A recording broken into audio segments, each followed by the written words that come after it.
Have a nice day guys, welcome back to my YouTube channel. Dito nakabalik na tayo sa ating lugar sa Surigao City. Yan, isa na namang panibagong adventure ang gagawin natin dito. So after 3 years ng gala natin dun sa Visayas at Luzon, finally nakauwi na rin tayo at dito nakadive tayo sa ating mga old spots. Kaya samahan nyo ako guys sa aking muling paggalugad sa aking mga old spots. Sana mag-enjoy kayo. Kahit paano mayroon naman tayo nahuhuli. Ayan o. Pwede na ba yan?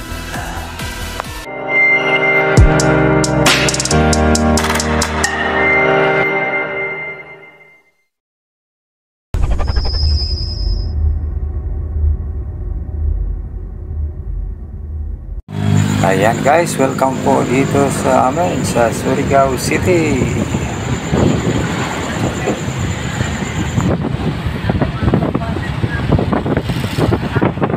At dito tayo tatambay sa ating HQ sa may Barangay Ipil, Surigao City. Ito ay pagmamayari ng ating kaibigan.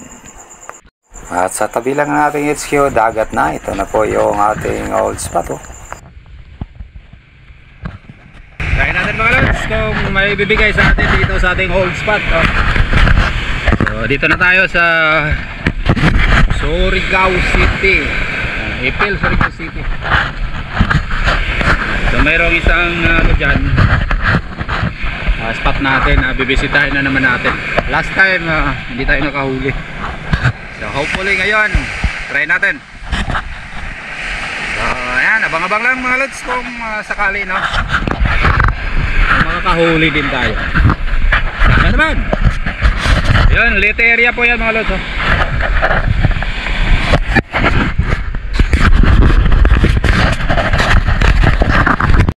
So ito po yung terrain ng ating old spot. Medyo mabato sa may gilid, pero ilang metro lang mula dito ay buhangin na. At mula dito, lalangoy pa tayo ng around 10 minutes. At doon, makikita tayo mga nagkumpulang malalaking bato. Ayan, dito na tayo sa spot natin. Sa bandang kanan yung may isang malaking bato. So, ambush muna tayo dito. So, dati napakaraming mga king mackerels ang nahuli natin dito. Mababaw lang to. Nasa mga 15 meters. So drop na to, may napapansin na tayong mga bait faces sa paligid. Medyo okay naman ang fish activity, pero walang malalaki na lumapit sa una nating drop dito.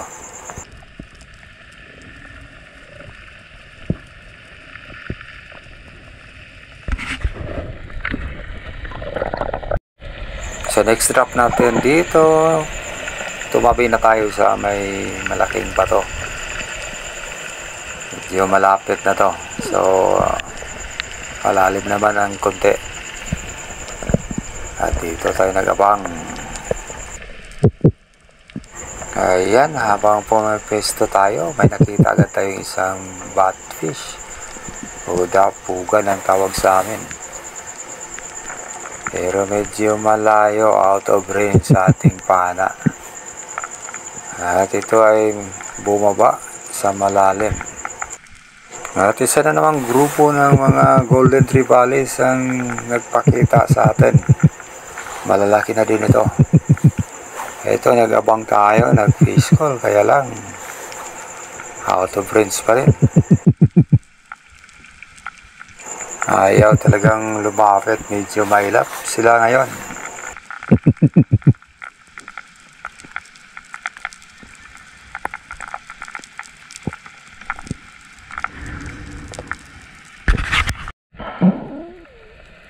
At sa drop na to, dito na tayo sa kabila ng malaking bato. So ito talaga yung paborito kong spot kung saan tayo nag-aabang dati ng mga king mackerels. At ilang sandali pa may naaninag tayo dun sa malayo na medyo malaking isda. Parang buntot ng GT ang nakita natin. Kaya ito nag-antay pa rin tayo. baka sakaling lalapit ang isda na yun.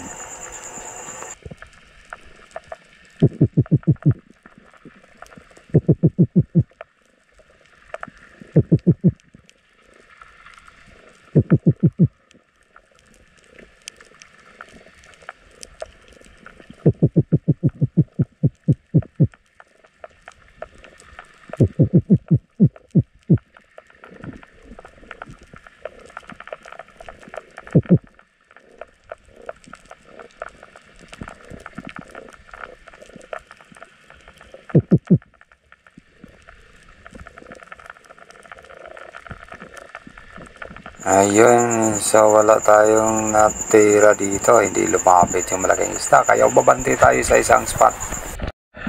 At pagkatapos ng around 10 minutes na lang yan, nandito na tayo sa isa naman nating spot. Medyo may kalalaiman na to, nasa mga 20 meters. At dito, free fall tayo. Maraming bait fish ang sa ilalim mga lods. So,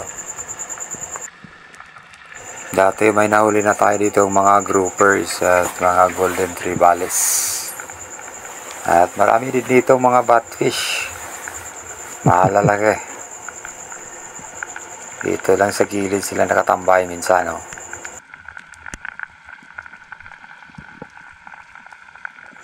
At sa drop na to may nakikita na tayong mga jobfish, gold size na rin. Kaya lang medyo malayo.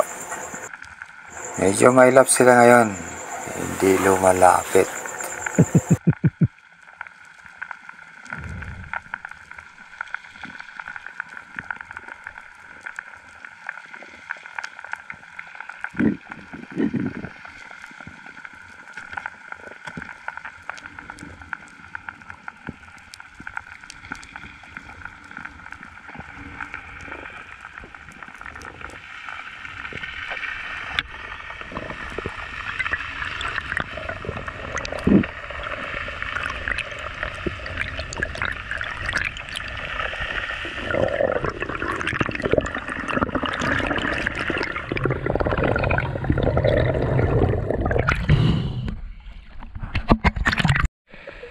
At sa drop na to, nag-decide ako na atras dito sa medyo mababaw.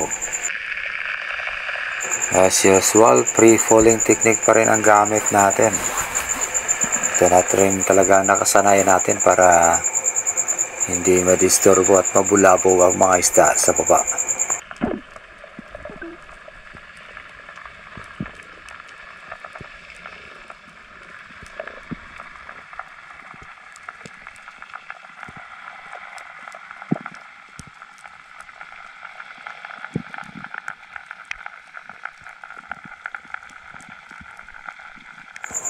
Ayan, lumapit na ang ating mga targets. Oh.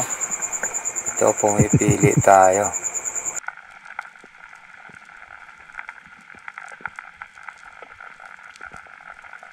Mga good size golden trevallis ang target natin ngayon. Pero medyo malikot. Kaya inaayos natin ang ating aim para makahuli. Ayan, may dumaan pang isang triggerfish. Sarap niyan sa inihaw. Pero ito ang tinira natin, oh. Yan, nakahuli na tayo for our first fish of the day. Headshot yan mga lods, kaya lang hindi natin napuruhan agad. Pero good holding shot naman.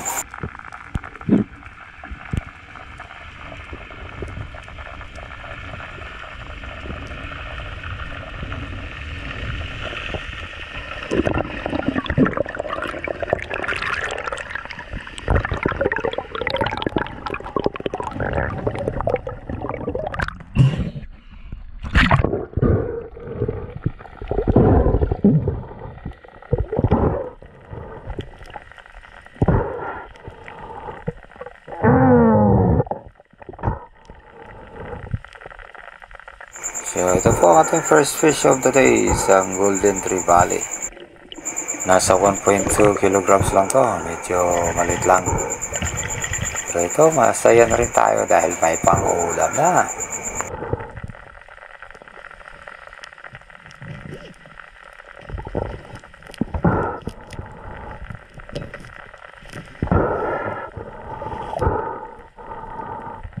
Ayan, binibitin muna natin dito sa drop part natin bago natin i-secure at ilagay sa stringer natin. Ayan, buhay pa rin, no?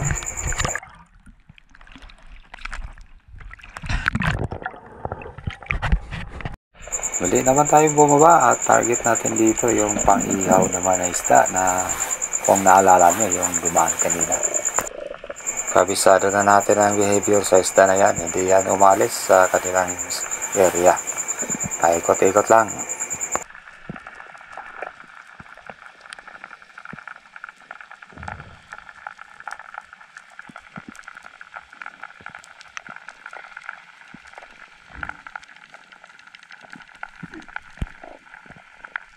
At di nga tayo nabigo. Ito, lumalapit na. Medyo malaki na rin to, pang ihaw. Napakasarap nito mga lods. Ayan, oh. So yan ang pinakapaborito natin sa lahat ng trigger fish. Napakasarap nito sa inihaw.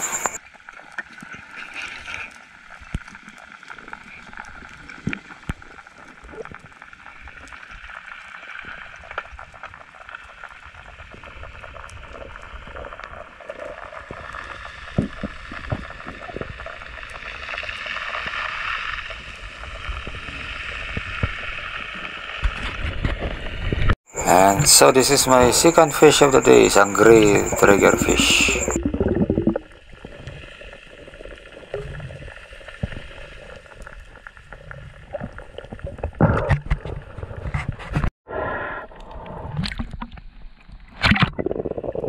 At ito, sinisecure natin ang ating isda na hindi inalis ang drop barb. So yan ang maganda sa setup na to. Secure na secure. At ito, sinecheck muna natin kung buhay pa. Baka makagat pa tayo mamaya.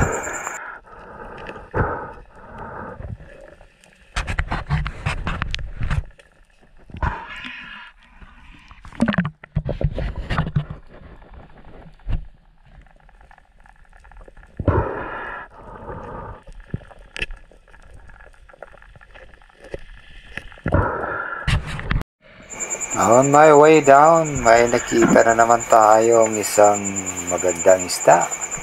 Masarap din ito sa pang-ihaw. Binansagan ko itong GT o Giant Toblerone. So ako yung nagpangalan ito na Giant Toblerone. Kaya ngayon, kilala na ito sa mga espiro dito sa Pinas na isang Giant Toblerone. Actually, ito ay isang batfish. Ayan, oh.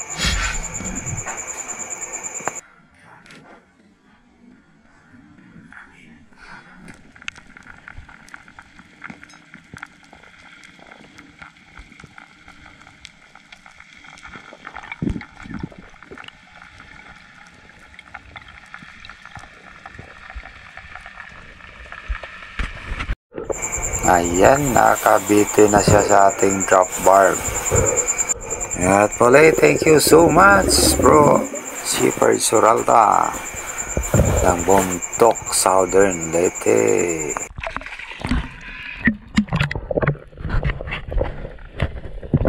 Drop na ito, bumalik na tayo dun sa unang spot natin sa medyo mababaw na area. At ito, binabaan natin ng isa na namang Giant Toblerone or batfish. Ayan, sapol mga lods, oh. Medyo malit to pero pwede na. Nasa 1 kilo na rin ang isda na to.